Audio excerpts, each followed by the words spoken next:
Matagumpay ang launching ng Xiaomi para sa kanilang pinakabagong Redmi Note 15 series.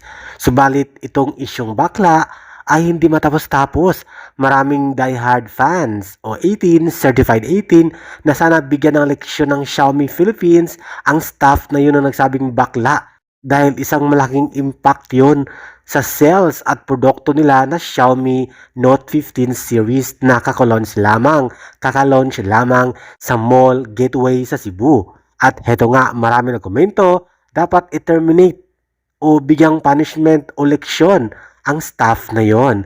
Kaya naman, narinig ito at nalaman ng Xiaomi Philippines at naglabas sila ng statement laban sa staff at bigyan nila ng punishment o karapat-dapat at tamang aksyon in legal way kung anong dapat gawin sa staff na nagsabing bakla ang SB19.